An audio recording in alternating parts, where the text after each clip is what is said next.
അച്ചടക്കമെന്ന മുന്നറിയിപ്പ് മറികടന്ന് മുരളീധരനും ശശി തരൂരും അടക്കമുള്ളവർ വാചാലരായി.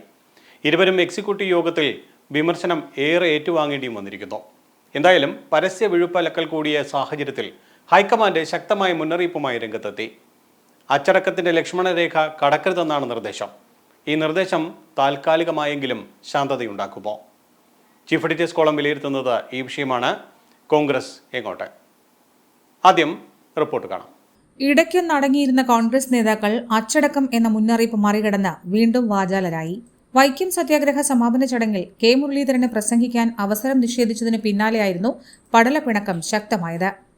മുരളീധരനും ശശി തരൂരും ഈ വിഷയത്തിൽ പ്രതികരണവുമായി രംഗത്തെത്തിയതോടെ മറ്റു നേതാക്കളും ഇരുവരെയും രൂക്ഷമായ ഭാഷയിൽ പാർട്ടി എക്സിക്യൂട്ടീവിൽ വിമർശിച്ചു.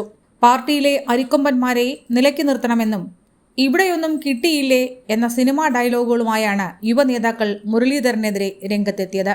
അരിക്കൊമ്പന്മാരെ നിലനിർത്താൻ കുങ്കിയാനകളെ പ്രയോജനപ്പെടുത്തേണ്ടി വരുമെന്ന നിശ്ചിത വിമർശനവും ഉയർന്നു.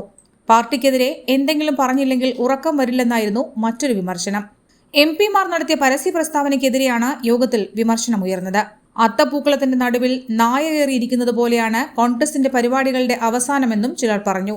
ശശി തരൂരിനെതിരെ കടുത്ത വിമർശനമാണ് PJ കുര്യൻ ഉയർത്തിയത്. തരൂരിന് സംഘടനാ അച്ചടക്കം അറിയില്ലെന്നായിരുന്നു PJ കുര്യന്റെ പരാമർശം. ശശി തരൂർ നിരന്തരം പാർട്ടിയെ വീട്ടിലാക്കുകയാണെന്ന് ജോൺസൺ എബ്രഹാം വിമർശിച്ചു. കൂടാതെ ഗ്രൂപ്പ് നേതാക്കൾ പുനഃസംഘടനയ്ക്ക് തടസ്സം സൃഷ്ടിക്കുകയാണെന്ന് PJ കുര്യൻ യോഗത്തിൽ അഭിപ്രായപ്പെട്ടു. പാർട്ടി എത്ര നന്നായി പരിപാടി അവതരിപ്പിച്ചാലും നേതാക്കൾ തന്നെ പ്രശ്നമുണ്ടാക്കുമെന്ന് യോഗത്തിൽ ചേർന്ന നേതാക്കൾ കുറ്റപ്പെടുത്തി. കോൺഗ്രസ് തമ്മിലടി കാരണം പുറത്തിറങ്ങാൻ പറ്റാത്ത അവസ്ഥയാണെന്നും നേതാക്കൾ ചൂണ്ടിക്കാട്ടി. അതേസമയം പരസ്യ പ്രതികരണത്തിൽ കോൺഗ്രസ് നേതാക്കൾക്ക് മുന്നറിയിപ്പുമായി AICC നേതൃത്വം രംഗത്തെത്തി. അച്ചടക്കത്തിന്റെ ലക്ഷ്മണരേഖ കടക്കരുതെന്ന് AICC general secretary Tariq Anwar പറഞ്ഞു. കോൺഗ്രസ് അഭിപ്രായ സ്വാതന്ത്ര്യം മാനിക്കുന്നു. പ്രശ്നങ്ങൾ ചർച്ച ചെയ്ത് പരിഹരിക്കുമെന്ന് താരിഖ് അൻവർ പറഞ്ഞു. MPമാരുമായി ആശയവിനിമയം നടത്തും. മത്സരിക്കില്ലെന്ന് MPമാർ ആരും അറിയിച്ചിട്ടില്ല. മത്സരിക്കാനില്ലെങ്കിൽ വ്യക്തിപരമായ തീരുമാനം മാത്രമാണെന്നും താരിഖ് അൻവർ പറഞ്ഞു. News desk Yoganatham news. കോൺഗ്രസിലെ തമ്മിലടിയെ പറ്റിയാണ് ഇന്ന് ചീഫ് എഡിറ്റേഴ്സ് കോളം വിലയിരുത്തുന്നത്. എന്നോടൊപ്പം ശ്രീ L. അജിത്, മുതിർന്ന മാധ്യമപ്രവർത്തകൻ, ഒപ്പം തന്നെ രാഷ്ട്രീയ നിരീക്ഷകൻ. സ്വാഗതം. നമുക്ക് ഈ ഒരു വിഷയം ചർച്ച ചെയ്യുമ്പോൾ എക്സിക്യൂട്ടീവ് യോഗത്തിലാണ് ഇതുമായി ബന്ധപ്പെട്ട് കൂടുതൽ വിമർശനങ്ങൾ ഉയർന്നത്. പക്ഷേ ഇതിനെല്ലാം ഒരു തുടക്കം ഈ കോൺഗ്രസിലെ ബഹളങ്ങൾക്കെല്ലാം ഒരു തുടക്കമായത് വൈക്കം സത്യാഗ്രഹത്തിന്റെ സമാപന സമ്മേളനവുമായി ബന്ധപ്പെട്ട വിഷയമാണ്. മുരളീധരനാണ് ഒരു വെടി പൊട്ടിച്ചത്. അതിന് പിന്നാലെ ശശി തരൂർ ഏറ്റുപിടിക്കുന്നു. പിന്നാലെ പല നേതാക്കളും ഇതൊക്കെ ഈ കാര്യത്തിലുള്ള അവരുടേതായ നില പക്ഷം പിടിക്കുന്നതും മറുപക്ഷത്ത് പോകുന്നതൊക്കെ നമ്മൾ കണ്ടതും. ഇടയ്ക്ക് ഞാൻ പറഞ്ഞതുപോലെ ഇടയ്ക്കൊന്ന് ശാന്തമായിരുന്നു. എല്ലാ നേതാക്കളും ഒരുമിച്ച് നിൽക്കുന്നതായി തോന്നി. ചില വിഷയങ്ങളിലെല്ലാം അവർ ഒരുമിച്ച് നിന്നു. ചില ഭരണപക്ഷത്തിന്റെ കൊള്ളരുതായ്മകൾക്കെതിരെ ശക്തമായ ഭാഷയിലേക്ക് പൊരുതിയപ്പോൾ ജനം കരുതി ഓക്കെ കോൺഗ്രസ് നന്നായി എന്ന്.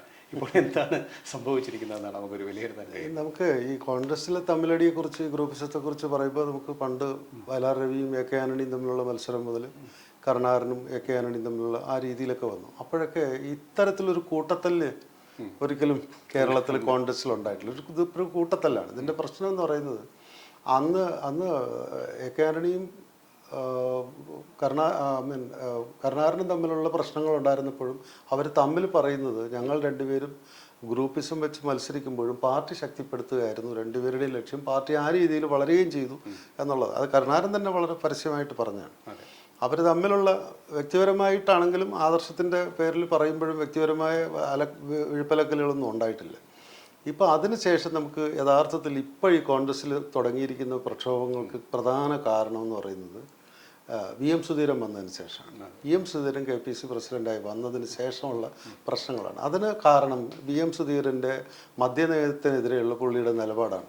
ഈ മദ്യനയം എന്ന് പറഞ്ഞാൽ നമ്മൾ കഴിഞ്ഞ തവണ സംസാരിച്ചു. മദ്യത്തിൻ്റെ വില കൂട്ടി ഇപ്പോൾ ഈ മുഖ്യമന്ത്രി പിണറായി വിജയൻ എന്ന് പറഞ്ഞാൽ ഇവരാരും മനസ്സിലാഞ്ഞിട്ടാണോ എന്താണോന്ന് എനിക്ക് പിടികിട്ടുന്നില്ല. ഏത് സാഹചര്യത്തെയും പുള്ളിക്ക് അനുകൂലമാക്കി മാറ്റാൻ, വെടക്കാക്കി തനിക്കാക്കാൻ കഴിയുന്ന ആ ഭാഷ തന്നെ പറയാൻ കഴിയുന്ന രീതിയിലാണ് കഴിഞ്ഞ 25 വർഷമായിട്ട് ശ്രീ പിണറായി വിജയൻ കേരള രാഷ്ട്രീയത്തിൽ നിറഞ്ഞു നിൽക്കുന്നത്.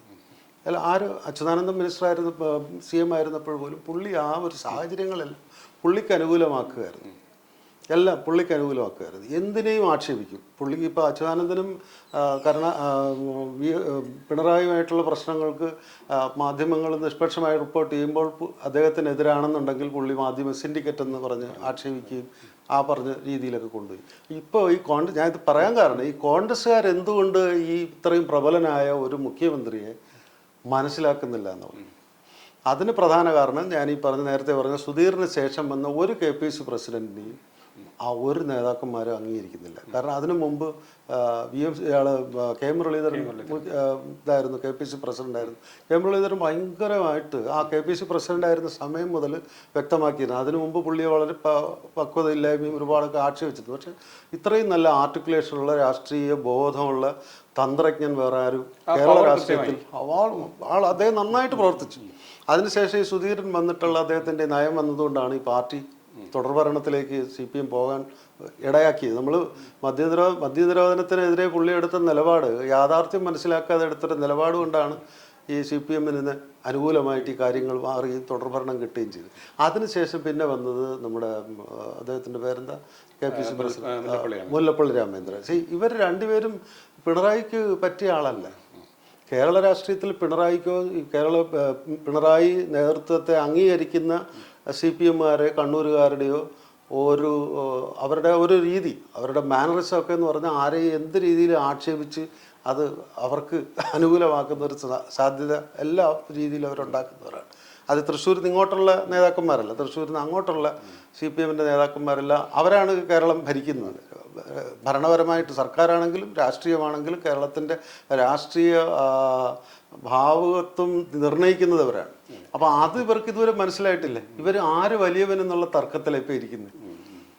ഇതിനകത്ത് സിമ്പിളായിട്ടൊരു ഒറ്റ കാരണം, KPC പ്രസിഡന്റ് എന്ന് പറഞ്ഞാൽ ഈ പാർട്ടിയുടെ കേരളത്തിൻ്റെ ആത്യന്തികമായ വാക്കായിട്ട് അംഗീകരിക്കാൻ കൂട്ടാക്കുക. പക്ഷെ അങ്ങനെ വരുമ്പോൾ ഇപ്പോൾ പ്രസിഡന്റ് ആയിരിക്കുന്ന K സുധാകരൻ അദ്ദേഹം സ്വീകരിക്കുന്ന നിലപാടുകൾ, അദ്ദേഹത്തിൻ്റെ കണിശമായ ചില തീരുമാനങ്ങൾ, അതൊക്കെ ഈ നേരത്തെ പറഞ്ഞു വന്നതിൽ നിന്ന് വിഭിന്നമല്ലേ? അപ്പോൾ അത് കുറച്ചുകൂടെ ശക്തനായ ഒരു നേതാവല്ലേ, അല്ലെങ്കിൽ ശക്തനായ ഒരു പ്രസിഡന്റ് അല്ലേ സുധാകരൻ? ഇല്ല, തീർച്ചയായിട്ടും ഇല്ല. ഈ VM സുധീരനെയും മുല്ലപ്പള്ളിയെയും അപേക്ഷിച്ച് മിടുക്കനും ശക്തനുമാണത്. ശക്തനുമാണ്. പിണറായിക്ക് അത്യാവശ്യം മറുപടി കൊടുക്കാൻ കെൽപ്പുള്ള ആളാണ്. പിണറായിയുമായിട്ട് ആ കണ്ണൂർ രാഷ്ട്രീയവും കണ്ണൂരിലെ പ്രവർത്തന രീതികളും ബാല്യകാലം മുതലേ ഉള്ള കാര്യങ്ങൾ അറിയുന്ന ഒരാളാണ്. തുടക്കത്തിൽ ഇവർ തമ്മിൽ ഏറ്റുമുട്ടിയപ്പോൾ ഉണ്ടായ കാര്യം നമുക്കറിയാം. അല്ല, അതുകൊണ്ട് മുഖ്യമന്ത്രിക്ക് ചില തോറ്റുകൊടുക്കേണ്ടി വന്നു. സെക്രട്ടേറിയറ്റും സ്റ്റേറ്റ് കമ്മിറ്റിയും കൂടിയിട്ട് പറഞ്ഞു KPC പ്രസിഡന്റിന് മറുപടി കൊടുക്കണ്ട അതിനുവേണ്ടി. കാരണം എന്താ? അപ്പം ഇയാൾ ശക്തനാണ്, ഇയാൾ കൊള്ളാവുന്ന നേതാവാണ്. KPCക്ക് ഇപ്പം വേണ്ട ആൾ അദ്ദേഹമാണ്. ഇദ്ദേഹത്തെ പോലെ നന്നായിട്ട് സംസാരിക്കാൻ അറിയുന്ന, കാര്യങ്ങൾ അറിയുന്ന ഒരാൾ തന്നെയാണ് വേണ്ടത്. പക്ഷെ പ്രശ്നം വന്നിരിക്കുന്നത് ഈ VM സുധീറിന് ശേഷം PM സുധീരൻ ഉൾപ്പെടെയുള്ള വന്നവരാരും തന്നെ ഇദ്ദേഹത്തെ അംഗീകരിക്കത്തില്ല.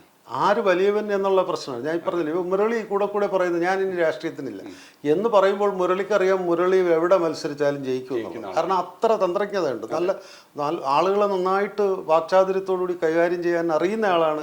ജനനേതാവ്, ജനകീയനാണ്. അത്രയും ജനകീയനായിട്ടുള്ള ഒരാൾ കോൺഗ്രസ് തകരുന്നു എന്ന് പറഞ്ഞുകൊണ്ട് നിൽക്കുന്ന എല്ലായിടത്തും ഇങ്ങനെ വിലാപം നടക്കുന്നു. കോൺഗ്രസ് എന്ന് പറയുന്ന സാധനം ഇല്ലാണ്ടാക്കുക എന്നുള്ള കേന്ദ്ര നേതൃത്വത്തിൻ്റെ BJP-യുടെ ആ തത്വം പാലിക്കാൻ വേണ്ടി ഒരു അസൈൻമെന്റ് ഏറ്റെടുത്തിരിക്കുന്ന ആളാണ് പിണറായി വിജയൻ എന്നുള്ള ബോധ്യം ഇവർക്ക് ഇതുവരെ മനസ്സിലാക്കുന്നില്ല. ഇവർ തമ്മിലടിക്കുകയാണ്. ഞാൻ മത്സരിക്കില്ല. അവിടെയാണ് എൻ്റെ ഒരു ചോദ്യം. അപ്പോൾ ഇങ്ങനെ ഇതൊന്നും മനസ്സിലാക്കാതെ മുന്നോട്ട് പോകുന്നതിന്റെ ലക്ഷ്യം എന്താണ്? നമുക്ക് മുന്നിൽ വരാൻ പോകുന്നത്, അല്ലെങ്കിൽ കോൺഗ്രസിന് മുന്നിൽ വരാൻ പോകുന്ന ഒരു തെരഞ്ഞെടുപ്പാണ് 2024 ലോക്സഭാ തെരഞ്ഞെടുപ്പ്. പ്രത്യേകിച്ചും ഇപ്പോഴത്തെ നിലവിലെ രാഷ്ട്രീയ സാഹചര്യം വളരെ കലുഷിതമാണ്. പ്രത്യേകിച്ചും രാഹുൽ ഗാന്ധി BJP-യിൽ നിന്ന് ഏറ്റുവാങ്ങുന്ന വലിയ വിമർശനങ്ങൾ, അല്ലെങ്കിൽ അദ്ദേഹം ഇപ്പോൾ നേരിട്ടുകൊണ്ടിരിക്കുന്ന പ്രധാന പ്രതിസന്ധിയൊക്കെ, അതൊക്കെ മനസ്സിലാക്കി ശക്തമായി പോരേണ്ടത് കേരളത്തിലല്ലേ? കേരളത്തിലാണ് ജോയി മനസ്സിലാക്കേണ്ടത്. ഞാൻ കഴിഞ്ഞ ഈ അസംബ്ലി ഇലക്ഷൻ സമയത്തും കഴിഞ്ഞ പാർലമെന്റ് ഇലക്ഷന് തൊട്ട് മുമ്പ് ഇതുപോലെ ചർച്ചകളിൽ ഞാൻ പറഞ്ഞൊരു കാര്യമുണ്ട്. നിങ്ങൾക്ക് ഗോവയിലുള്ള സംഭവിക്കുന്ന കാര്യങ്ങൾ കേരളത്തിൽ സംഭവിക്കാതെ നിങ്ങൾ സൂക്ഷിക്കണം. കോൺഗ്രസ്സുകാരോട് പരസ്യമായിട്ട് ഇതുപോലെ ചർച്ചകളിലും പറഞ്ഞു, കോൺഗ്രസ്സുകാരോട് വ്യക്തിപരമായിട്ട് കോൺഗ്രസ് നേതാക്കന്മാരോട് പറഞ്ഞു. കോൺഗ്രസ് ഈ ഗോവയുടെ പ്രശ്നം എന്താ? ഗോവയിൽ ഏതാണ്ട് 34% ക്രിസ്ത്യൻ വോട്ടാണ്. അതിൽ നേതാക്കന്മാരെല്ലാം ജയിച്ചിട്ട് BJP ചേർന്നു. കേരളത്തിൽ ആ ഒരു സാഹചര്യം ഉണ്ടാക്കും എന്നുള്ളത് ഇപ്പോൾ അവർ പറഞ്ഞുകൊണ്ടിരിക്കുന്നു. ഞാനിത് പറയാൻ തുടങ്ങിയിട്ട് 7 വർഷത്തിന് മുമ്പേ പറഞ്ഞതാണ്. പക്ഷേ ഇപ്പോൾ BJP കേന്ദ്ര നേതൃത്വം പറയുന്നത് ഞങ്ങൾ കേരളം പിടിക്കും. അല്ല, അതിനുള്ള നീക്കങ്ങൾ തുടങ്ങിയിരിക്കുന്നു. അവര് പോലെ പുതിയൊരു രാഷ്ട്രീയ സംഘടന ഉണ്ടാക്കി അങ്ങനെ കൊണ്ടുവരാനുള്ള ശ്രമം തുടങ്ങി. BDJസിന്റെ രാഷ്ട്രീയം വേറെയാണ്. BDJS എന്ന് പറയുന്നത് അതുപോലെ, അതെ, BDJS പോലെ. പക്ഷേ ക്രിസ്ത്യൻ കമ്മ്യൂണിറ്റിയും മുസ്ലിം കമ്മ്യൂണിറ്റിയും ആ രീതിയിൽ അവർക്ക് വിജയിക്കാൻ സാധ്യത കുറവാണ്. കാരണം ഞാൻ പറയാം, ഈ ഒരു ഏതെങ്കിലും രീതിയിൽ സമുദായത്തിൻ്റെ എതിരായിട്ടുള്ള ഒരു നിലപാടാണ് രാഷ്ട്രീയ നേതാക്കന്മാർ എടുക്കുന്നതെങ്കിൽ, സേ ഫോർ എക്സാമ്പിൾ കുഞ്ഞാലിക്കുട്ടിയും മുനീറും ബഷീറും തോറ്റ രാജ്യമാണ് മലപ്പുറം. അപ്പോൾ ആ മുസ്ലിം ജനതയ്ക്കെതിരെ വന്ന ഒരു തീരുമാനം വന്നാൽ അവർ തോൽപ്പിക്കും. ഇത് തന്നെ ക്രിസ്ത്യാനികളുടെ ഇടയിൽ ചിന്തിക്കേണ്ട ക്രിസ്ത്യാനികൾക്ക് അങ്ങനെ ഒരു പാർട്ടി ഇല്ല. ഞങ്ങളുടെ ഒരു നേതാവ്, ക്രിസ്ത്യാനിയുടെ നേതാവ് ആണ് KM മാണി അല്ലെങ്കിൽ ജോസ് കെ മാണി എന്ന് പറഞ്ഞു വോട്ട് ചെയ്താൽ കിട്ടില്ല. PJ ജോസ് പോലും ഒരിക്കലും പറ്റില്ല. ഒരു നേതാവും അങ്ങനെ വന്നിട്ടില്ല, ഒരാളും വന്നിട്ടില്ല. ഇപ്പൊ ആന്റണി രാജുവിന്റെ കാര്യം എടുക്കും. ആന്റണി രാജുവിന്റെ വീട്ടിന്റെ പരിസരത്ത് പൂന്തറ മാത്രം 6 വോട്ടിന്റെ ലീഡാണ് കിട്ടിയിരിക്കുന്നത്. സമുദായം നേതാക്കന്മാരെ ഇതുവരെ, ക്രിസ്ത്യൻ സമുദായം ഇതുവരെ ഒരു നേതാവിനെയും വെച്ചിട്ടില്ല. ഒരു മിനിറ്റ് നമ്മൾ കേരള കോൺഗ്രസിന് പറയുമ്പോൾ ക്രിസ്ത്യൻ കോൺഗ്രസ് ആണെന്നൊക്കെ, നസ്രാണി കോൺഗ്രസ് ആണെന്നൊക്കെ പറയാന്നുള്ളതല്ലാതെ സാമുദായികമായിട്ട് എതിരായിട്ട് ഈ പറഞ്ഞ BD ജെയ്സ് ഉണ്ടാക്കി. BD ജെയ്സ് എന്ന് പറയുന്നത് ഭയങ്കര തന്ത്രമാണ്. ഈ നമ്മുടെ അദ്ദേഹത്തിൻ്റെ വെള്ളാപ്പള്ളി നടേശൻ എന്ന് പറയുന്ന വലിയ തന്ത്രജ്ഞനാണ്, വലിയ പ്രഷർ ഗ്രൂപ്പ് ഉണ്ടാക്കുന്ന ആളാണ് അദ്ദേഹം.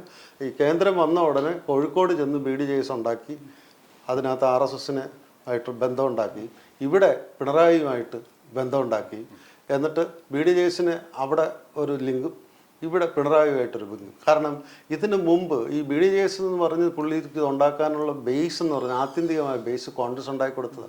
എന്താ കാര്യം? കോൺഗ്രസ് ആണ് ഇവർക്ക് ഈ മൈക്രോ ഫിനാൻസിനുള്ള ഫണ്ട് കൊടുത്തത്. ഇവൻ്റെ സുവർണ ജൂബിലി ആഘോഷത്തിന് സോണിയാഗാന്ധിയാണ് വന്നിരുന്നത്. അവിടെ നിന്നാണ് ഏതാണ്ട് 1472 കോടിയോ 77 കോടി രൂപയോ മൈക്രോ ഫിനാൻസിന് കൊടുത്തത്. ആ മൈക്രോ ഫിനാൻസിൻ്റെ തിരിമറികളെക്കുറിച്ച് VS അച്യുതാനന്ദൻ വിജിലൻസിന് കേസ് കൊടുത്തിരിക്കുന്നു. കേസ് എടുത്തിട്ടില്ല. കേസ് ഇതുവരെ ഫയൽ പൊങ്ങുന്നില്ല. അത് ധാരണയില്ല. അത് പിണറായി ഗവൺമെന്റുമായിട്ടുള്ള ധാരണയില്ല. എന്നാൽ അവിടെ കേന്ദ്രത്തിൽ നിന്ന് എടുക്കാവോ? കേന്ദ്രത്തിന് ആക്ഷൻ എടുക്കാമല്ലോ.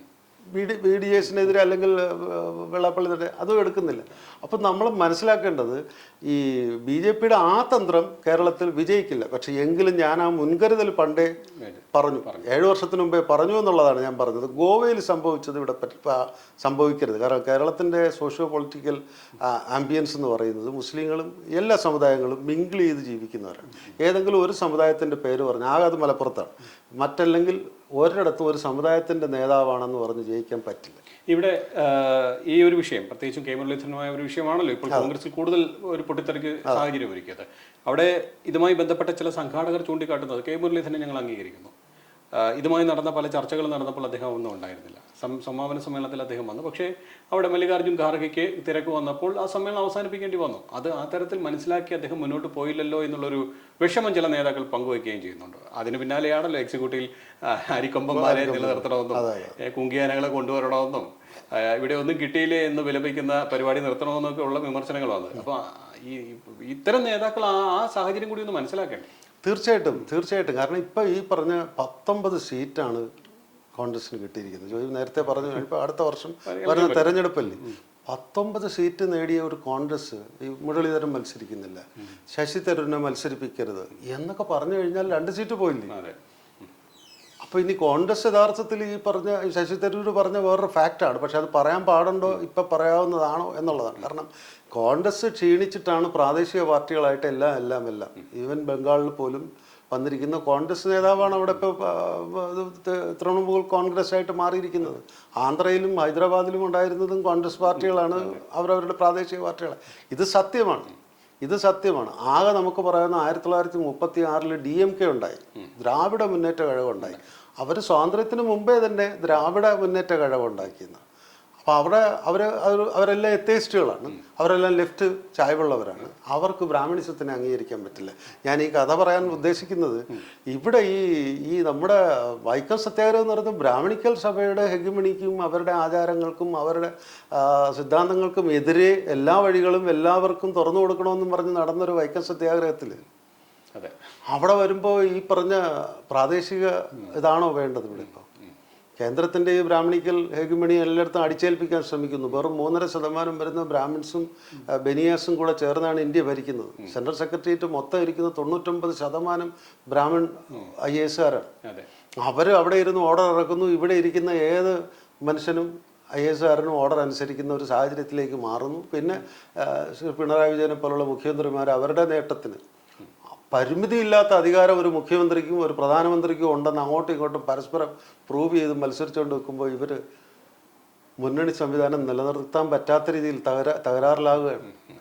കാരണം ഇപ്പം തന്നെ ശ്രീ പിണറായി വിജയനും കുഞ്ഞാലിക്കുട്ടിയും തമ്മിൽ നല്ല ബന്ധമുണ്ടെന്നുള്ളത് എല്ലാവർക്കും അറിയാം. പ്രത്യേകിച്ച് ജേർണലിസ്റ്റൊക്കെ എന്തായാലും അറിയാം. പത്രം വായിക്കുന്ന രാഷ്ട്രീയ ബോധമുള്ള എല്ലാവർക്കും അറിയാം മുഖ്യമന്ത്രി പിണറായി വിജയനും കുഞ്ഞാലിക്കുട്ടിയും തമ്മിൽ നല്ല അടുപ്പമാണെന്നും അവർക്ക് ഏത് സമയത്തും കുഞ്ഞാലിക്കുട്ടിക്കും പക്ഷെ കുഞ്ഞാലിക്കുട്ടിയെ ഭയപ്പെടുത്തുന്ന അയാൾ തോറ്റു എന്നുള്ളൊരു സാധനം, അങ്ങനെ ഒരു സാഹചര്യമുണ്ട്. അത് നമ്മൾ നേരത്തെ പറഞ്ഞ സാമുദായിക ഇക്വേഷൻസിന്. പക്ഷെ അത് ഗോവയിലെ പോലെ ഇവിടെ സംഭവിക്കരുത്. നാളെ ഈ പറഞ്ഞ മുന്നണി സംവിധാനത്തിൽ തന്നെ നിന്നുകൊണ്ട് ലീഗ് കുഞ്ഞാലിക്കുട്ടിയുടെ നേതൃത്വത്തിൽ ഇങ്ങോട്ട് മാറാന്ന് പറഞ്ഞാൽ അദ്ദേഹം തുടർഭരണത്തിന് ഇനിയും എന്തും ചെയ്യും. തീർച്ചയായും ശ്രീ പിണറായി വിജയൻ എന്തും ചെയ്യുന്ന ആൾ. അതാ ഞാൻ പറഞ്ഞത്.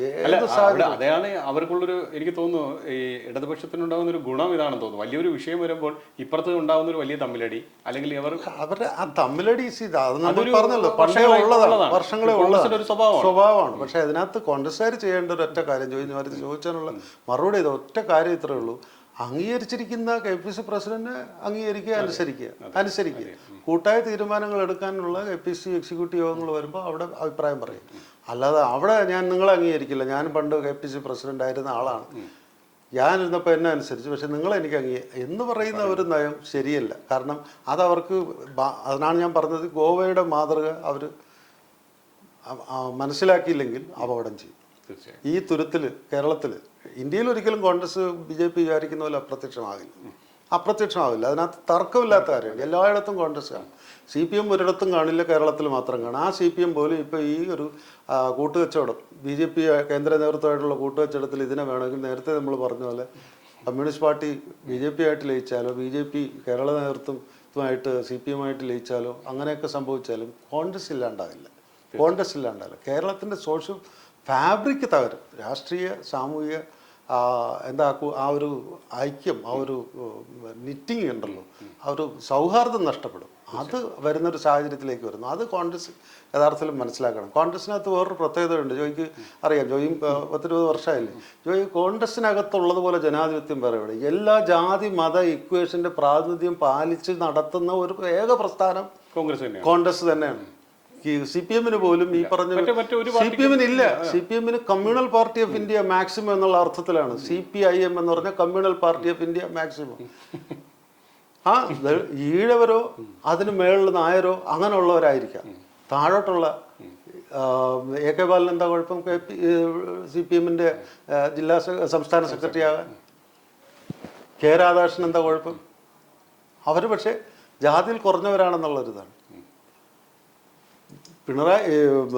കോടിയേരിക്ക് മുമ്പേ പൊളിറ്റ് ബ്യൂറോ അംഗമാകേണ്ടിയിരുന്ന ബേബിയെ വെട്ടി പിണറായി അദ്ദേഹത്തെ കോടിയേരിയെ കയറ്റിയില്ലേ? അപ്പം അത് ജാതിയല്ലേ? പിണറായി ബേബി, അലക്സാണ്ടർ ബേബി എന്ന് പറഞ്ഞ പേരല്ലേ? ഐസക്കല്ലേ കഴിഞ്ഞ 2 CPM-ന്റെ 2 ഭരണവും നടത്തിയിരുന്ന ആൾ, അല്ലാതെ മുഖ്യമന്ത്രിമാരായിരുന്നു. ഐസക്കല്ലേ നടത്തി. ഐസക്കൊക്കെ എവിടെ? ഇനിയും പറയാം. പാലോളി മുഹമ്മദ് പുട്ടുവെ പോലെ ഇത്രയും സംശുദ്ധനായ ഒരു രാഷ്ട്രീയ നേതാവ് ഉണ്ടായിരുന്നു കമ്മ്യൂണിസ്റ്റ് പാർട്ടിയിൽ, മാർക്സിസ്റ്റ് പാർട്ടിയിൽ. അദ്ദേഹം എവിടെ? എന്ത് പാർട്ടിയിൽ അധികാരം കൊടുത്തു? ഇനി 19 പേരും ജയിച്ചിട്ട് ഒരാളെ ജയിച്ചുള്ളൂ CPM-ന്റെ. അതാരാ? ആരിഫ്. ആരെയാ തോപ്പിച്ചേ? ഗൗരിയമ്മ. എന്നിട്ട് ആരിഫ് ഇപ്പോഴും സ്റ്റേറ്റ് കമ്മിറ്റി മെമ്പറായിട്ടുണ്ടോ? ആയിട്ടില്ല. ശ്രദ്ധിക്കണം. എന്താ കാര്യം? അതാ ഞാൻ ഈ communal party of India maximum എന്ന് പറഞ്ഞതിൻ്റെ കാരണം അതാണ്. 5 തവണ ജയിച്ച രാജു എബ്രഹാം ഇപ്പോൾ ഇതിന് കേരള കോൺഗ്രസിന് സീറ്റ് കൊടുത്തതുകൊണ്ട് രാജു എബ്രഹാമിനെ സ്റ്റേറ്റ് കമ്മിറ്റിയിലാക്കി. 5 തവണ ജയിച്ച സാജു പോൾ ക്രിസ്ത്യാനിയാണ് ഇവരെല്ലാം. അതുകൊണ്ട് അവർക്ക് ആർക്കും പാർട്ടിയിൽ അംഗത്വം മാത്രമുണ്ട്. ബേസിക് അവരെല്ലാം ജയിക്കാൻ വേണം. എനിക്ക് പിണറായിയുടെ തന്ത്രം അതാണ്. 25-30 വർഷമായിട്ടുള്ള പുള്ളിയുടെ രീതി അതാണ്. ജയിക്കാൻ ഞങ്ങൾക്ക് ഇവരുടെ എല്ലാം പേര് വെച്ചിട്ടുള്ള സാമുദായിക പിന്തുണ മേടിച്ച് ജയിക്കാൻ വേണം. പക്ഷെ അവർക്ക് രാഷ്ട്രീയത്തിലോ അധികാരത്തിലോ വല്ല പങ്കുണ്ടോ? അപ്പോൾ യഥാർത്ഥത്തിൽ കോൺഗ്രസിലല്ലേ ജനാധിപത്യം ഉള്ളത്? ഇവരിൽ എന്തെങ്കിലും സെക്യുലറിസം ഉണ്ടോ? ഇതാണ് ഞാൻ പറഞ്ഞത് communal party of India maximum. അല്ലെങ്കിൽ വീണ്ടും നമുക്കൊരു സ്ലാഷ് ഇട്ടിട്ട് കമ്മ്യൂണൽ/കണ്ണൂർ പാർട്ടി ഓഫ് ഇന്ത്യ മാക്സിമം. തൃശ്ശൂരിൽ നിന്ന് ഇങ്ങോട്ട് ഇല്ല. ഞാനിത് പറയാൻ കാരണം നമ്മുടെ വിഷയം കോൺഗ്രസിനെ കുറിച്ചാണെങ്കിലും ഇപ്പുറത്ത് നിൽക്കുന്ന ആർക്കെതിരെയാണ് മത്സരിച്ച് കയറി വരേണ്ടത് എന്നുള്ളത് ബോധ്യം വരുന്നില്ല ഈ കോൺഗ്രസ്സുകാർക്ക്. തീർച്ചയായും നേതാക്കന്മാർ എല്ലാവരും മിടുക്കന്മാരാ. രമേശ് ചെന്നിത്തല മോശമായിരുന്നു. പിണറായി വിജയന്റെ ഒന്നാം സർക്കാരിനെതിരെ രമേശ് ചെന്നിത്തല കൊണ്ടുവന്ന ഇഷ്യൂസ് എല്ലാം സത്യമാണ്. പിന്തുണ കിട്ടിയെന്നുള്ളതാണ് അദ്ദേഹത്തിന് ജനപിന്തുണ ഉണ്ട്. പാർട്ടിയിൽ നിന്ന് കിട്ടുന്നില്ല. ഇതാണ് പ്രശ്നം. ഇപ്പോൾ രാഹുൽ ഗാന്ധിക്കെതിരെ അവിടെ മാപ്പ് പറയണം. രാഹുൽ ഗാന്ധി കണ്ടെടുത്തെല്ലാം കയറി ജുഡീഷ്യറിയുമായിട്ടുള്ള ഒരു നെക്സസി വെച്ചിട്ട് അയാളെ അയോഗ്യൻ വരെ ആക്കുന്ന ആ ഒരു രീതി എന്തുകൊണ്ടാണ്? ആദ്യം അയാൾ ചൗക്കിദാർ ചോർഹ എന്ന് പറഞ്ഞതുകൊണ്ട് അയാൾ മാപ്പ് പറയിച്ചു. അന്ന് കോൺഗ്രസ് നേതാക്കന്മാർ പ്രബലന്മാരായിട്ടുള്ളവർ ഒന്നും അയാൾക്ക് സപ്പോർട്ട് കൊടുത്തില്ല. അതുകൊണ്ടാണ് ഇപ്പോഴും വീണ്ടും പാർലമെന്റ് അയാളെ മാപ്പ് ചോദിപ്പിച്ച് അയാളെ ഇല്ലായ്മ ചെയ്യാനുള്ള ശ്രമം നടക്കുന്നത്. അയാളത് വഴങ്ങാഞ്ഞിട്ടാണ് അയാളെ ഈ രീതിയിൽ അറ്റാക്ക് ചെയ്യുന്നത്. ഇത് മനസ്സിലാക്കണ്ടേ ഇവര്, ഈ കോൺഗ്രസ്സുകാർ ഇത് മനസ്സിലാക്കണ്ടേ? ഈ ഐക്യം ഇവിടെയല്ലേ കാണിക്കേണ്ടത്? അവിടെ വരുന്ന ചോദ്യം ഇപ്പോൾ ഇന്നും താരിഖ് അൻവർ പറഞ്ഞിട്ടുണ്ട്, ഈ അച്ചടക്കം അതില്ലാതെ മുന്നോട്ട് പോകാൻ കഴിയില്ലെന്നോ. അത് പലപ്പോഴും ഈ അച്ചടക്കത്തെ കുറിച്ച് പറഞ്ഞിട്ടും പിന്നീട് കുറച്ച് കഴിയുമ്പോൾ അത് ലംഘിക്കുന്ന ഒരു കാഴ്ചയാണ്. അപ്പൊ അത് എത്രത്തോളം ഈ പാർട്ടിയെ ശക്തിപ്പെടുത്തും, അല്ലെങ്കിൽ ഒരു പക്ഷേ ഈ നേതാക്കളെല്ലാം ഇങ്ങനെ പറഞ്ഞാലേ കോൺഗ്രസ് സജീവമാകൂ എന്നുള്ളത് കൊണ്ടാണോ? ഇല്ല, അങ്ങനെയല്ല. ഈ നേതൃത്വത്തെ അംഗീകരിക്കണം, അഭിപ്രായം പറയാനുള്ള സ്വാതന്ത്ര്യം കൊടുക്കണം. നേതൃത്വത്തെ അംഗീകരിക്കണം, അഭിപ്രായം പറയാനുള്ള സ്വാതന്ത്ര്യം കൊടുക്കണം. പക്ഷേ ഈ പറയുന്ന അഭിപ്രായം എല്ലാത്തിൻ്റെയും ആത്യന്തികമായ കോർ കണ്ടന്റ് എന്ന് പറയുന്നത് ഒന്നായിരിക്കണം. പല ഭാഷയിൽ പറയണം. ഇപ്പോൾ ഈ CPM-ന്റെ സൈബർ ഗുണ്ടകളെല്ലാം ചെയ്യുന്ന പരിപാടി അറിയില്ല. ആരെയും എന്ത് പറഞ്ഞും ആക്ഷേപിക്കും. പറയുന്ന ഭാഷകൾ വ്യത്യാസം, പക്ഷെ പറയുന്ന ഒരു കാര്യം കണ്ടന്റ് ഒന്നാണ്. ഇതൊക്കെ അവർക്ക് മനസ്സിലാക്കാവുന്നില്ലല്ലോ. അത് ചെയ്യുന്നില്ല. അത് കോൺഗ്രസ് യഥാർത്ഥത്തിൽ ഈ പറഞ്ഞ പ്ലീനറിയോ എക്സിക്യൂട്ടീവോ എന്തെങ്കിലുമൊക്കെ വിളിച്ചു കൂട്ടിയിട്ട് നമുക്ക് ചെയ്യാം, ഇന്നയാൾ മാത്രം അഭിപ്രായം പറയാവൂ എന്നുള്ള ഒരു രീതിയല്ല. ഈ CPM എടുക്കുന്ന അതേ മാതൃകയിൽ എല്ലായിടത്തും നിന്ന് CPM-നെയോ BJP-യോ ആക്ഷേപിക്കാനുണ്ടെങ്കിൽ പറയണം, ആക്ഷേപിക്കണം. ആത്യന്തികമായ ലക്ഷ്യം നമുക്ക് ഒന്നേ ഉള്ളൂ. കോർ കണ്ടന്റ് നമ്മുടെ മുദ്രാവാക്യം ഒന്നാണ് എന്നുള്ള രീതിയിലേക്ക്. ഇവിടെ മറ്റൊരു കാര്യം, ഇപ്പോൾ കെ മുരളീധരന്റെ കാര്യം പറഞ്ഞതുപോലെ കേരളം അല്ലെങ്കിൽ ലോകം അംഗീകരിക്കുന്ന, ഇന്ത്യ തന്നെ അംഗീകരിക്കുന്ന ഒരു പ്രമുഖ നേതാവാണ് ശശി തരൂർ. ഒരു തർക്കമില്ലാത്ത കാര്യം. അദ്ദേഹത്തിന് ജനത്തിന് ഭയങ്കരമായി ഇഷ്ടമാണ്. ഈ രാഷ്ട്രീയ ഭേദമന്യേ അദ്ദേഹത്തെ ഇഷ്ടമാണ്. അദ്ദേഹം തിരുവനന്തപുരത്ത് തന്നെ വീണ്ടും മത്സരിക്കുന്നൊക്കെയാണ്. അത്തരത്തിൽ തന്നെ വരാൻ തന്നെയാണ് സാധ്യത. മാറ്റേണ്ട കാര്യമില്ല. അദ്ദേഹം നന്നായി പ്രവർത്തിക്കുന്നുണ്ട്. ജന നേതാവ് തന്നെയാണ്, ജനപക്ഷത്ത് നിൽക്കുന്നുണ്ട്. അദ്ദേഹത്തിന് നല്ല വിദ്യാഭ്യാസമുണ്ട്, കഴിവുണ്ട്, എല്ലാം ഉണ്ട്. ഒരുപക്ഷെ ഈ ഇത്തവണ കഴിഞ്ഞതിനേക്കാൾ മികച്ച ഭൂരിപക്ഷത്തിൽ അദ്ദേഹം ജയിച്ചു പോകാനുള്ള സാധ്യതയുണ്ട്. പക്ഷേ അദ്ദേഹത്തിന്റെ ഭാഗത്തു നിന്ന് ഈ ഇടയ്ക്കൊക്കെ വരുന്ന ഈ സംഭാഷണങ്ങൾ, അത് ഈ കോൺഗ്രസിന്റെ ഒരു രാഷ്ട്രീയ അല്ലെങ്കിൽ അത്തരം ചിന്തകൾക്ക് അനുകൂലമല്ല എന്നാണ് PJ കുര്യൻ അടക്കമുള്ളവരെല്ലാം ചൂണ്ടിക്കാട്ടുന്നത്. അപ്പം PJ കുര്യനൊക്കെ തീർച്ചയായും മുതിർന്ന നേതാക്കളാണ്. ഈ രാഷ്ട്രീയം വെച്ച് നോക്കുമ്പോൾ ഒരുപക്ഷെ ശശി തരൂരിനേക്കാൾ കൂടുതൽ രാഷ്ട്രീയ പാരമ്പര്യമുള്ള ഒരു മനുഷ്യൻ. അവിടെയാണ് കറക്റ്റ്. അതാണ് correct.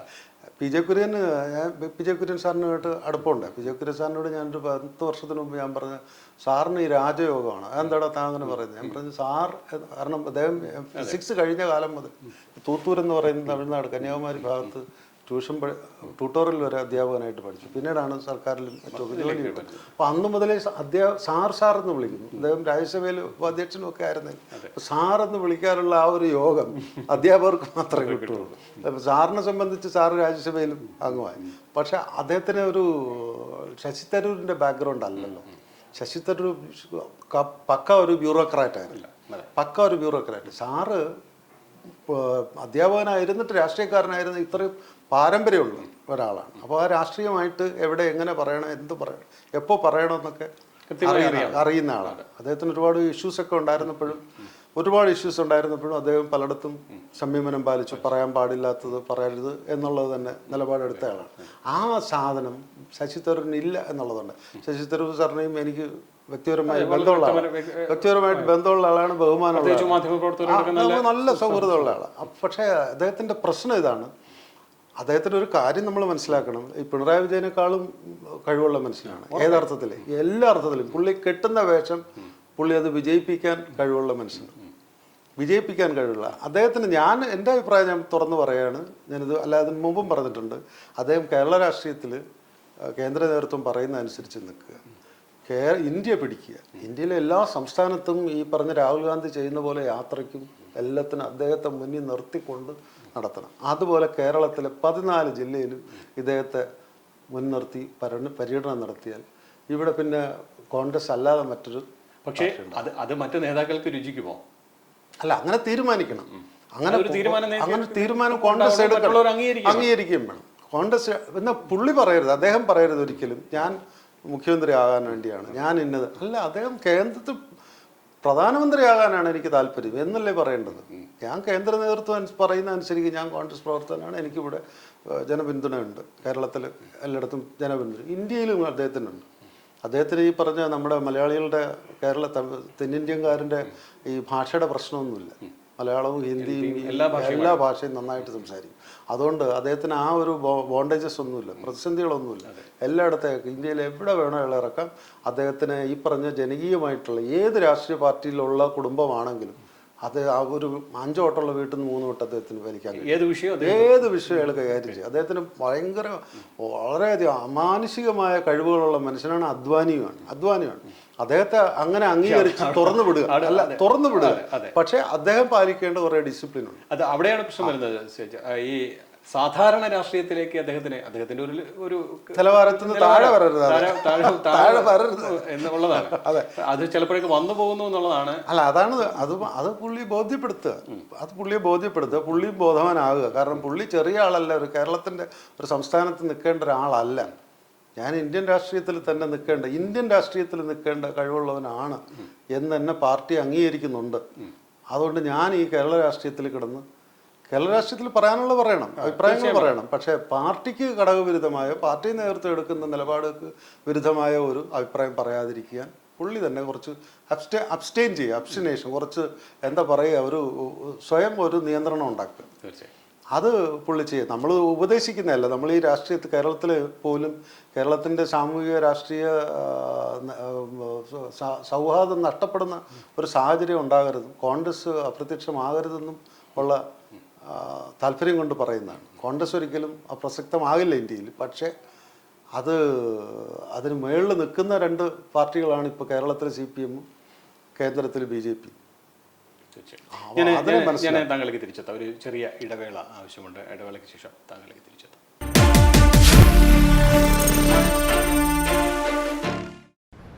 Human beings and animals are interrelated. Ma'am? Students, our sports day is on Friday. Yes! Who are there for 100 meters race? Miss, I am. Miss, me too. Next 100 meters boys race, come on!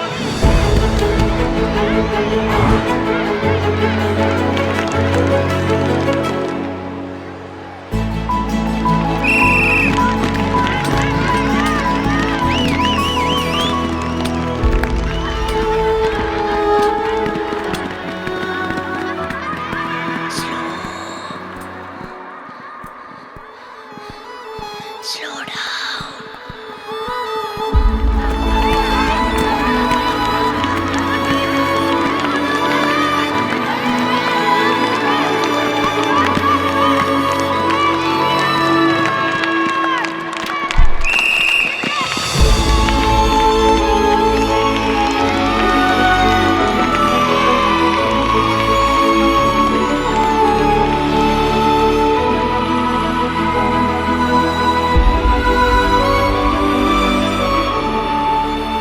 Molding better humans. Sri Gokulam Public Schools, Kerala and Tamil Nadu.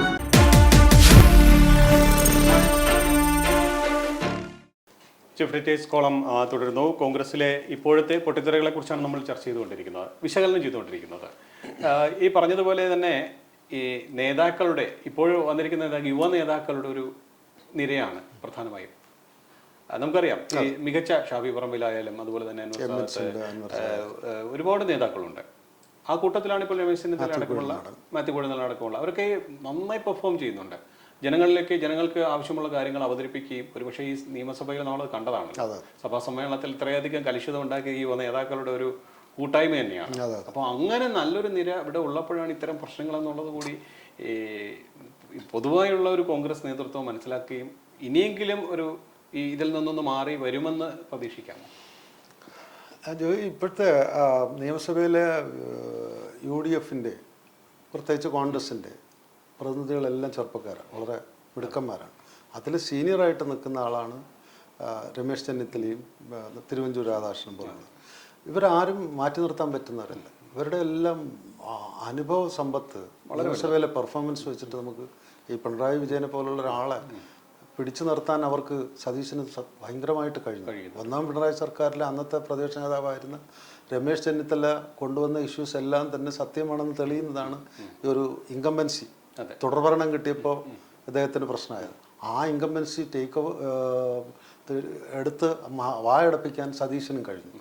അതിന് സതീശന് കൂട്ടായിട്ട് വന്ന പ്രബലരായിട്ടുള്ള നേതാക്കന്മാരിൽ ഒരാളാണ് മാത്യു കുഴൽനാടൻ. അതിനു മുമ്പേ തന്നെ കഴിഞ്ഞ തവണയും ഇത്തവണയും ഉണ്ടായിരുന്ന വിൻസെന്റ് അൻവർ സാദത്ത്, ഇവരിൽ ആരും മോശക്കാരല്ല. ഇവരെല്ലാം തന്നെ വക്കീലന്മാരാണ്, എല്ലാവരും നിയമജ്ഞരാണ്, വളരെ മിടുക്കന്മാരായിട്ട് പഠിച്ച് വന്ന് കാര്യങ്ങൾ അവതരിപ്പിച്ച് കൃത്യമായി മുന്നേറുന്നവർ.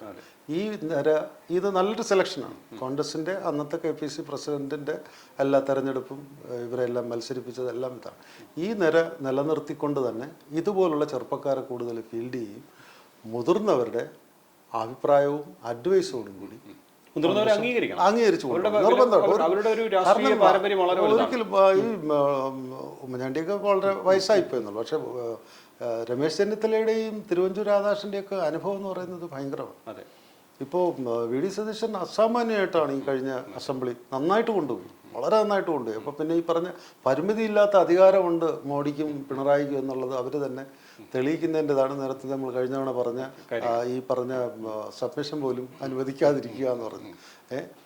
ആ ഒരു സാഹചര്യം പക്ഷെ എങ്കിലും പിടിച്ചു നിന്നു എന്നുള്ളതാണ്. അത്രയും നന്നായിട്ട് സതീശനൊക്കെ നല്ല പെർഫോം ചെയ്തു. സതീശന് ഈ നേരത്തെ പറഞ്ഞ യുവ നേതാക്കന്മാരെല്ലാവരും തന്നെ വളരെ അസാമാന്യമായിട്ട് പെർഫോം ചെയ്തിട്ടുണ്ട്. അത് ജനങ്ങൾ ബോധ്യപ്പെടുന്നുണ്ട്. പക്ഷെ അപ്പോഴേക്കുമാണ് ഇവിടെ നമ്മുടെ വിഴുപ്പലക്കൽ ഇവിടെ നടക്കുമ്പോഴും അവിടെ ഈ പിണറായിയുടെ ഈ അപ്രമാദിത്വം കാണിക്കുന്ന സ്പീക്കറെ പോലും പരിധിക്ക് നിർത്തിയിട്ട് പ്രതിഷേധങ്ങളെ ഗില്ലറ്റിൻ ചെയ്തുകൊണ്ടുള്ള പരിപാടികൾ മുന്നോട്ട് പോകുന്നത്. അപ്പോൾ നമുക്ക് പോലും അത് റിപ്പോർട്ട് ചെയ്യാൻ പറ്റില്ല. പക്ഷെ ജനങ്ങളത് മനസ്സിലാക്കുന്നുണ്ട്. വാർത്തയാകും നമ്മൾ പ്രിന്റും ഒക്കെ കൂടെ ഉള്ളത് കൊണ്ട് കേരളത്തിൻ്റെ ആ ഒരു സാമൂഹിക രീതി, എല്ലാവരും പത്രം വായിക്കുന്നവരും ചാനൽ കാണുന്നവരും ആയതുകൊണ്ട് അതെല്ലാം എന്തൊക്കെ മറയ്ക്കാൻ ശ്രമിക്കുന്നു അതെല്ലാം പുറത്തു വരുന്നുണ്ട്. തീർച്ചയായും. ഇപ്പോൾ ഈ ഒരു ചെറിയ കാര്യം കൂടി പറഞ്ഞുകൊണ്ട് നമുക്ക് അവസാനിപ്പിക്കാം. ഈ വിഴുപ്പലക്കൽ ഒരു പരിധിവരെങ്കിലും അത് BJP ഗുണം ചെയ്യുമോ? എങ്ങനെയാണ് അത്തരം? ഇല്ല, കേരളത്തിൽ BJP ഒരു 30 വർഷത്തേക്ക് നോക്കണ്ട. കേരളത്തിൽ BJPക്ക് ഇങ്ങനെ ഒരു ഒത്തുതീർപ്പില്ല. മുഖ്യമന്ത്രി പിണറായി വിജയൻ്റെ ഒക്കെ ഉള്ള അണ്ടർഗ്രൗണ്ട് അഡ്ജസ്റ്റ്മെന്റ്സിലൂടെ ഇവിടെ നിന്ന് പോകാന്നുള്ളതല്ല. പക്ഷേ കേന്ദ്ര നേതൃത്വം വളരെ അതിശക്തമായി അതിന്റെ വേരോട്ടം നടത്തിക്കൊണ്ടിരിക്കുകയാണ് പല വിഭാഗങ്ങളിൽ. അവരത് ചെയ്യുന്നുണ്ട്, അവരെ ശ്രമിക്കും. പക്ഷെ അവർക്ക് അതിനുള്ള ഗ്രിപ്പ് കേരളത്തിൽ, ഞാൻ നേരത്തെ നമ്മൾ ഈ ചർച്ചയുടെ ആരംഭത്തിൽ ഞാൻ പറഞ്ഞില്ലേ, കേരളത്തിൻ്റെ സോഷ്യോ പൊളിറ്റിക്കൽ ഫാബ്രിക് എന്ന് പറയുന്ന ഹിന്ദുക്കളും മുസ്ലിങ്ങളും BJPയുടെ ഇതിന് കൂട്ടു നിൽക്കില്ല. ഗോവയിൽ വിലക്കെടുക്കാൻ പറ്റിയതുപോലെ ഇവിടെ കേരളത്തിൽ ക്രിസ്ത്യാനികളെ മുസ്ലിങ്ങളെ അങ്ങനെ വിലക്കെടുക്കാൻ, നിസ്സാരമായി വിലക്കെടുക്കാൻ പറ്റില്ല. തീർച്ചയായും. എന്തായാലും ഈ പറഞ്ഞു വന്നത് ഈ കോൺഗ്രസ് രാഷ്ട്രീയത്തിലെ ഇപ്പോഴത്തെ പടലപ്പിണക്കങ്ങളാണ്. ഒരുപക്ഷെ അത് സാധാരണ സംഭവിച്ചുകൊണ്ടിരിക്കുന്ന ഒരു കാര്യമാണ്. ഇടയ്ക്കൊക്കെ ഒന്ന് ശാന്തമായി പോകും, പിന്നെ ഒന്ന് തിരമാലയ്ക്ക് ശക്തി കൂടും, വീണ്ടും ഒന്ന് കുറഞ്ഞു പോകും. അപ്പോൾ അങ്ങനെയൊക്കെ ആണ് ഇപ്പോൾ ഈ ഒരു കോൺഗ്രസ് രാഷ്ട്രീയം മുന്നോട്ട് പോയിക്കൊണ്ടിരിക്കുന്നത്. അതെല്ലാം മനസ്സിലാക്കി മുന്നോട്ട് പോകാൻ നേതാക്കൾക്ക് കഴിയുമെന്ന് തന്നെ നമുക്ക് പ്രതീക്ഷിക്കാം. നേതാക്കന്മാർ അവരവർ പക്വത പാലിച്ച് അബ്സ്റ്റെയിൻ ചെയ്യേണ്ടടുത്ത് അവർ കുറേയൊക്കെ ഉള്ളിൽ മറക്കേണ്ടത്, പൊറുക്കേണ്ടതുമായിട്ട് 19 MP-മാരും പ്രക്ഷോഭം ഉണ്ടാക്കാൻ പോയ ഞങ്ങൾ KPC പ്രസിഡന്റ് അംഗീകരിക്കില്ല. പാർലമെന്ററി രാഷ്ട്രീയത്തിൽ അവർ MP-മാരായില്ലേ, ഈ പാർട്ടിയുടെ ബാനറിലല്ലേ. അപ്പൊ പിന്നെ പാർട്ടി അച്ചടക്കം പാലിക്കരുത്. എന്തായാലും നന്ദി ശ്രീ അജിത്ത്, ഈ വിഷയത്തിൽ ഞങ്ങളോടൊപ്പം ചേർന്നത്. ഇന്ന് ചർച്ച ചെയ്ത് കോൺഗ്രസിലെ വിഴുപ്പലക്കലിനെ കുറിച്ചായിരുന്നു. ചീഫ് എഡിറ്റേഴ്സ് കോളം ഇന്നിവിടെ പൂർണ്ണമാകുന്നു. വീണ്ടും നാളെ. നമസ്കാരം.